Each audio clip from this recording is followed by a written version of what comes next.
विकासनगर से खबर है, जहां पर चलती गाड़ी में अचानक से आग लग गई, जिससे गाड़ी में रखी हुई धान की पुराल जलकर राख हो गई। वहीं गाड़ी के ड्राइवर ने बमुश्किल अपनी जान बचाई है। हादसे की तस्वीरें भी आप देख रहे हैं। कालसी सहिया सड़क पर यह हादसा हुआ है। गाड़ी कालसी से सहिया की ओर जा रही थी। आग लगने की वजह फिलहाल साफ नहीं है।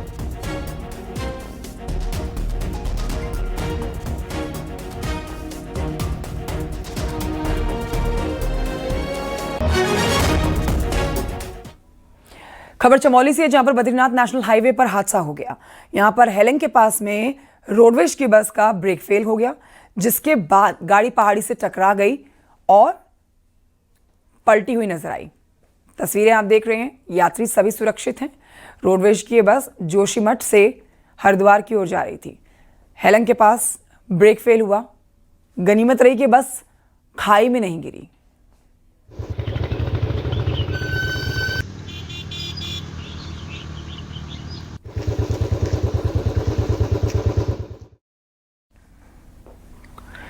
पिछले 10 दिन के अंदर कुरनूल, जैसलमेर जैसे शहरों में बस में आग लगने की बड़ी घटनाएं सामने आई। अब इसके बाद उत्तराखंड परिवहन विभाग अलर्ट हुआ। गाड़ियों की चेकिंग की जा रही है। न्यूज़ 18 ने कई बसों की पड़ताल की है, जिसमें कई प्राइवेट बस की कलई खुल गई है। फर्स्ट एड बॉक्स भी नहीं देखा गया कहीं कहीं पर। तो कहीं बस में आग बुझाने के लिए फायर सिस्टम भी नहीं पाए गए। यहां तक कि कई स्लीपर बस में ऐसे पर्दे लगे मिले जो कि ज्वलनशील हैं। छोटी सी चिंगारी से आग भड़क सकती है। गाड़ियों के सीट कवर से लेकर पर्दों तक के बकायदा नॉर्म्स का पालन नहीं होता हुआ नजर आया। ये हमारा फायर एक्सटिंग्विशर खत्म हो गया था, ठीक है। बाकी ये मैंने कंप्लेंट डाल रखी है और मैं दिल्ली जाके उसको रिसीव कर लूंगा। इमरजेंसी गेट की अगर हम बात करें वो भी नहीं है? नहीं, इमरजेंसी गेट नहीं है, बट इसमें इमरजेंसी गिलास लगा रखा है कंपनी ने जी। अच्छा, इसके अलावा ये भी बोला जाता है कि जब गाड़ियां होती है ना, इसमें इस तरह के पर्दे नहीं होने चाहिए। आपकी गाड़ी में मैं देख रही हूँ कि पर्दे भी वैसे जो ज्वलनशील है, तुरंत आग पकड़ लेते हैं। तो ये मैम कंपनी ने उस टाइम लगा रखे थे और फ्लिक्स बस की तरफ से ये चेंज करने के लिए बोला गया है और जल्द ही ये चेंज हो जाएंगे। राज्य में चलने वाले प्रत्येक वाहन को कोशिश होगी, लेकिन सबसे पहले प्राथमिकता बसों को दी जाएगी। स्कूल बसों को प्राथमिकता इसलिए दी गई थी लास्ट ईयर क्योंकि बच्चे चलते हैं और सबसे ज़्यादा हमारे उनको सुरक्षित रखना हमारी जिम्मेदारी होती है, और इसके बाद फिर बाकी जो गाड़ियाँ हैं। तो इस बार सबको हम लोग।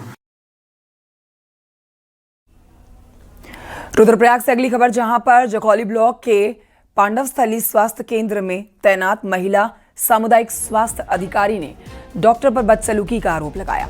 आरोपी डॉक्टर के पास आयुष्मान आरोग्य केंद्र में ये नियुक्त आरोपी डॉक्टर पर कोतवाली रुद्रप्रयाग में केस दर्ज किया गया है। पुलिस जांच कर रही है।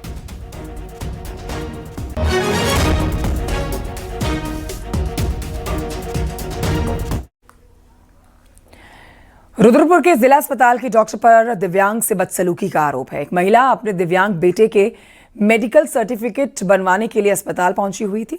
आरोप है कि डॉक्टर ने उसके साथ अभद्र व्यवहार किया। पीड़ित पक्ष ने पुलिस को मामले की लिखित शिकायत दी है। हाँ, मैं परेशान हूँ, मैं परेशान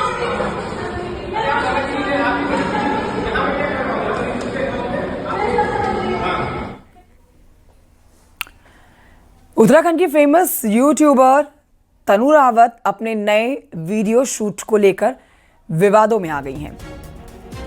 इस बार हिंदुवादी संगठनों ने ऋषिकेश में शूट हुए इस वीडियो पर आपत्ति जताई और इसका विरोध किया। हिंदू संगठन ने डांस वीडियो पर पहने कपड़ों पर सवाल उठाए, संस्कृति के अपमान की बात कही। अगर उन्हें लगता है कि आश्रम में बिल्कुल ठीक काम हुआ है तो अभी ऐसे 2-4 फ्लैट और दे दूं। आप मांग रहे हैं ना, वो नेहा कक्कड़ वाली थी। नेहा कक्कड़ ने मुझे खुद आके मतलब कॉल करके बोला था, जब ऋषिकेश की बात आती सभी बोलेंगे अरे नेहा कक्कड़ तो ऋषिकेश से, उसके अलावा तो नहीं आते कोई। सारी दिखाओ अंकल। एक लड़की तिलक लगा के अपनी पूरी भारतीय संस्कृति को खत्म कर चुकी है। छोटे छोटे कपड़ों में, ऐसे कपड़ों में वो यहाँ पे नृत्य करती है पूरे कंपाउंड के अंदर घूम के। उसे रोकने वाला कोई नहीं है। जो फ्लैट में वो रह रही है, उस फ्लैट के बाहर, सभी फ्लैटों के बाहर पूरे कॉरिडोर में वो नृत्य करती फिर रही है, छत पे नृत्य कर रही है, पूरे बाजार के अंदर नृत्य और ये बढ़ते हैं आगे, आपको बताते हैं कि मुख्यमंत्री पुष्कर सिंह धामी आज दूसरी बार बिहार के दौरे पर रहने वाले हैं। सीएम धामी मोतिहारी के कल्याणपुर हरसिद्धि में करेंगे जनसभाएं। बीजेपी उम्मीदवार के लिए वोट की अपील की जाएगी।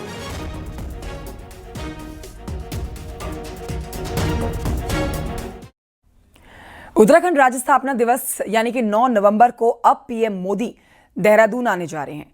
देहरादून के एफआरआई यानी कि फॉरेस्ट रिसर्च इंस्टीट्यूट में होने वाले कार्यक्रम में पीएम मोदी शामिल होंगे। इससे पहले पीएम मोदी के 11 नवंबर को देहरादून आने का कार्यक्रम था, लेकिन बाद में उनके कार्यक्रम में बदलाव किया गया। अब जिला प्रशासन पीएम मोदी के दौरे की तैयारियों में लगा हुआ है।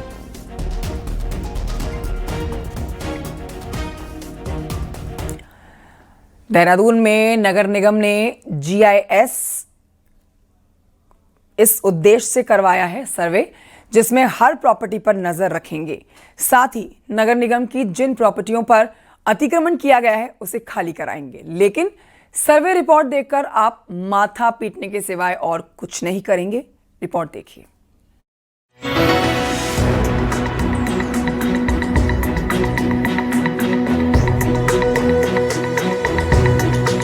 बड़े देहरादून नगर निगम ने साल 2022 में अपने क्षेत्र की प्रॉपर्टी और हाउस होल्डर की गिनती के लिए रामटेक नाम की निजी कंपनी को GIS का सर्वे का काम सौंपा था। कंपनी को 5 करोड़ रुपए इस बात के लिए दिए गए थे कि वो ये पता करें कि कौन सा घर रेसिडेंशियल और कौन सा कमर्शियल है, साथ ही निगम की कौन सी जमीन कब्जे में है, कितने नाले खाले और कहां-कहां अतिक्रमण है। लेकिन नतीजे देखकर निगम भी हैरान रह गया। कंपनी ने 100 वार्डों में घरों, रेजिडेंशियल और कमर्शियल प्रॉपर्टी की संख्या तो बता दी, लेकिन जिस वजह से सर्वे कराया गया था वो बताया ही नहीं। जैसे ना तो उसने ये बताया कि निगम की शहर में कितनी जमीन है, किस जमीन पर कब्जा किया गया है, किस जमीन को मुक्त कराया गया है। वहीं निगम का कहना है कि इस डेटाबेस से हाउस टैक्स वसूली में मदद जरूर मिलेगी। क्योंकि GIS सर्वे के माध्यम से भी एक चिन्हीकरण किया गया है संपत्तियों का, तो ये हमारे लिए एक एडेड डेटा सपोर्ट है ताकि हम नई संपत्तियों का रजिस्ट्रेशन या पंजीकरण आसानी से करा सकें। और अब उन्हीं के चिन्हीकरण में ग्राउंड लेवल पर जो हमारी टीम्स हैं उनको टारगेट देते हुए इस कार्रवाई को कराया जा रहा है। वहीं इस सर्वे पर अब जानकार भी सवाल उठाने लगे हैं कि जिस कंपनी को निगम की प्रॉपर्टी, अतिक्रमण, नाले खाले तक का डेटा देना था, वो सिर्फ गिनती तक सीमित क्यों रह गई? क्यों नहीं बताया कि निगम की कितनी जमीन पर कब्जा है? क्या 5 करोड़ रुपए में सिर्फ कागजी सर्वे ही हुआ है? एक जमाने में नगर निगम में काफ़ी सारी प्रॉपर्टीज़ हुआ करती थी, लेकिन समय के साथ में उन पर काफ़ी हद तक अतिक्रमण भी हुआ। लेकिन ये जो पूरा GIS सर्वे की जो रिपोर्ट आई है, इसमें अधिकांश जानकारियाँ जो आई हैं वो पुराने और नए वार्ड्स के हाउस होल्ड्स को लेकर और इस किस्म की जो एस्टैब्लिशमेंट्स हैं उनको लेकर के आई है। लेकिन नगर निगम की क्या प्रॉपर्टी थी, नगर निगम की वर्तमान की क्या प्रॉपर्टी है, ये चूँकि सारी की सारी जानकारी उस GIS सर्वे से सिरे से लापता है।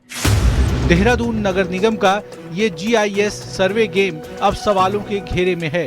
डेटा अधूरा, प्रॉपर्टी की लिस्ट गायब और 5 करोड़ का हिसाब भी अधर में। अब देखना होगा कि निगम जांच करवाएगा या इस सर्वे का डेटा भी किसी फाइल में मर्ज होकर रह जाएगा। सत्येंद्र बर्थवाल, न्यूज़ 18, देहरादून।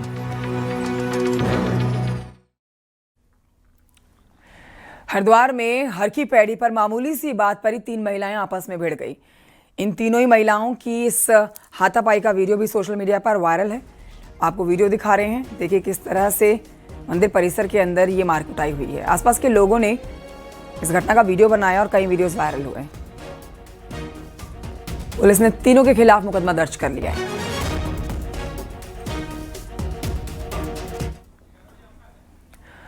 चमोली से खबर, जहां पर औली को जोड़ने वाली सड़क खस्ता हाल है। इसकी वजह से लोगों को आवाजाही में भारी दिक्कत हो रही है। बरसात के बाद से ही सड़क खराब है, अभी तक ये ठीक नहीं हो पाई हैं। स्थानीय लोग रोड जल्द ठीक करने की मांग कर रहे हैं ताकि यहां आने वाले पर्यटकों की दिक्कतें कम हों।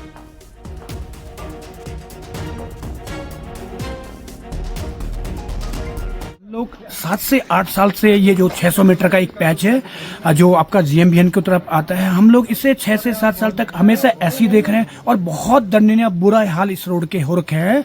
तो मैं क्या चाहता हूं कि आपके वीडियो के माध्यम से, आपके नेटवर्क के माध्यम से, कि अगर यही हाल रहा तो यहाँ पे टूरिस्ट जिसमें हम अपना जीवन यापन करते हैं बहुत मुश्किल है सर यहाँ पे।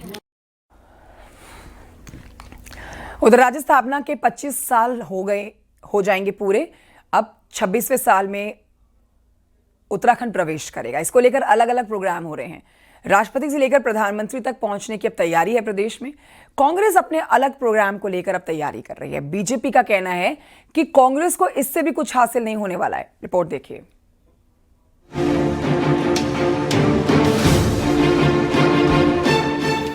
उत्तराखंड के 25 साल होने के मौके पर रजत जयंती के अलग अलग प्रोग्राम हो रहे हैं। जिस बीजेपी ने राज्य बनाया वो इस मौके को उत्सव के तौर पर बना रही है। 1 नवंबर से 11 नवंबर तक राष्ट्रपति से लेकर प्रधानमंत्री तक इस प्रोग्राम में शामिल होंगे। तो सरकार के सभी विभागों ने अपने अपने प्रोग्राम प्लान किए हैं। वहीं इससे हटकर कांग्रेस भी अपने प्रोग्राम प्लान कर रही है। कांग्रेस की तैयारी 11 की बजाय 15 दिन पूरे प्रदेश में प्रोग्राम करने की है, पर अब तक दिल्ली से इस पर मोहर नहीं लगी है। बीजेपी का कहना है कि कांग्रेस हमेशा अलग काम करती है, सरकार के प्रोग्राम को वो अपना नहीं मानती। वहीं कांग्रेस ने इस पर जवाब दिया है। आज हमारे कांग्रेस के लोग प्रधानमंत्री जी के कार्यक्रम का, मुख्यमंत्री जी के कार्यक्रम का या केंद्रीय कोई नेता उसमें नहीं आते हैं। ये एक बनने का पूरा 25 साल का जो रजत जयंती का कार्यक्रम हो रहे हैं, सरकारी कार्यक्रम होंगे, उसमें आमंत्रित किया जाएगा। निश्चित तौर पे कांग्रेस अपनी भागीदारी निभाएगी। लेकिन भैया अगर नहीं बुलाएंगे तो बिना बुलाए मेहमान की तरह तो हम जाएंगे नहीं। कांग्रेस अपने कार्यक्रम घोषित करेगी। कल पूरा पखवाड़ा हम मनाएंगे, रजत जयंती पखवाड़ा मनाएंगे। रजत जयंती वर्ष के प्रोग्राम 1 नवंबर से शुरू होंगे। इगास पर्व के साथ शुरुआत होगी तो 11 नवंबर को सबसे बड़े प्रोग्राम में प्रधानमंत्री मोदी शामिल होंगे। अब इस मौके पर कांग्रेस के अलग से प्रोग्राम करने का प्लान बीजेपी को समझ में नहीं आ रहा है। दीपांकर भट्ट, न्यूज़ 18, देहरादून। और ये बढ़ते हैं आगे, आपको बताते हैं कि कैबिनेट मंत्री गणेश जोशी ने राज्य की धामी सरकार के मंत्रिमंडल विस्तार को लेकर एक बड़ा मजेदार बयान दिया, जवाब दिया। मीडिया ने जब उनसे सवाल पूछा कैबिनेट विस्तार का, तो उन्होंने हमारे ही पत्रकार की बात को दोहरा दिया और उन्होंने कहा कि खाली खाली सा लगता है। सुनिए।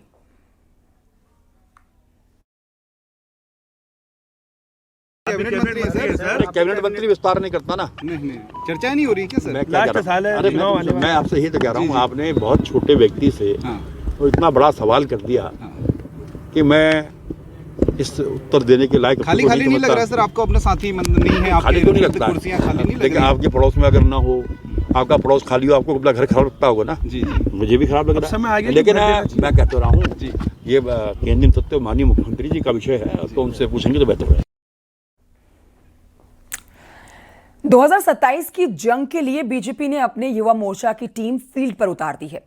युवाओं के बीच जाकर सरकार की विकास योजनाओं को बताएगी और युवाओं को पार्टी से जोड़ने की कोशिश करेगी।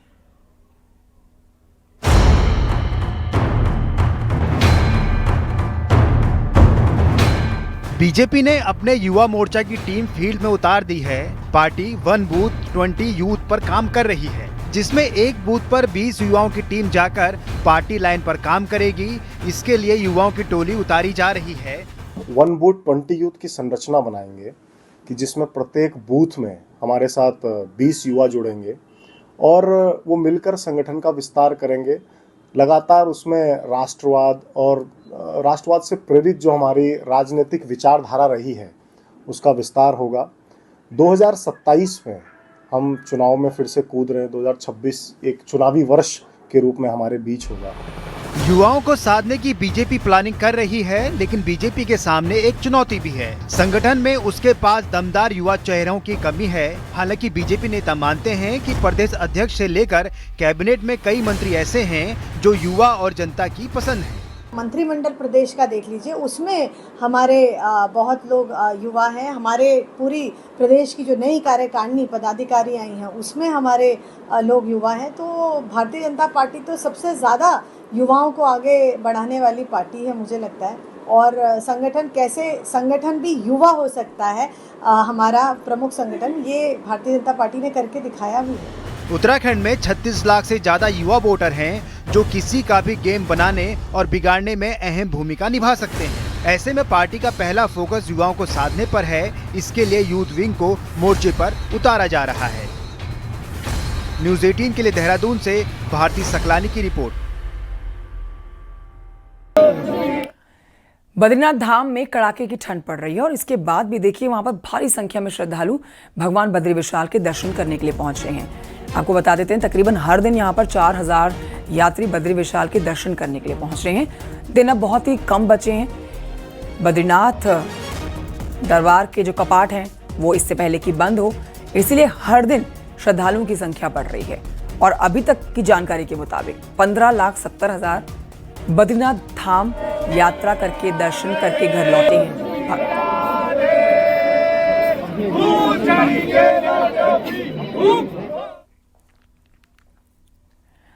उत्तराखंड के 2 लोक पर्व अब बड़ी पहचान बना चुके हैं।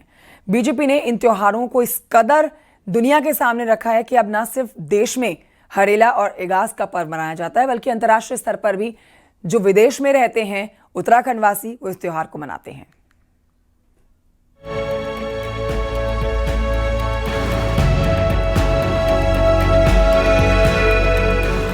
लोक पर्व इगास को इस बार भी बीजेपी बड़े स्तर पर मनाने जा रही है।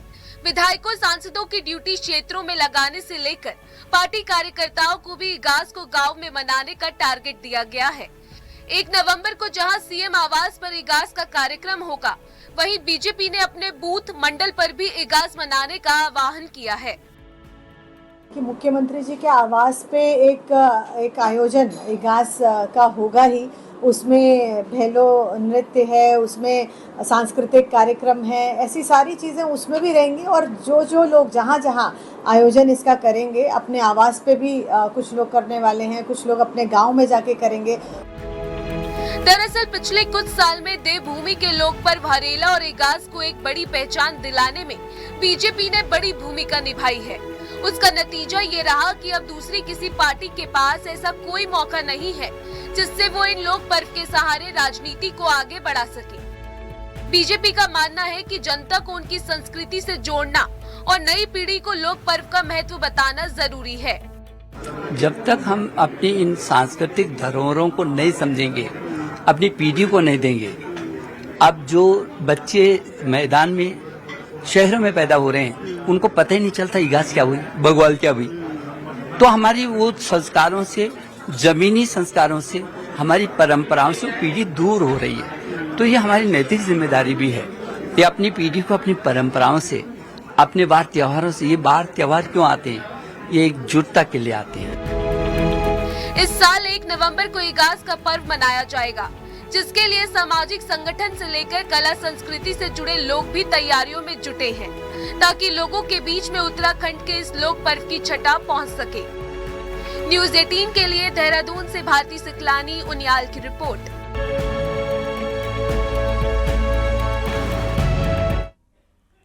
उत्तराखंड की संस्कृति, सभ्यता, बोली, भाषा पर एक हिंदी फिल्म की शूटिंग औली में चल रही है और कलाकार औली की जमकर तारीफ कर रहे हैं।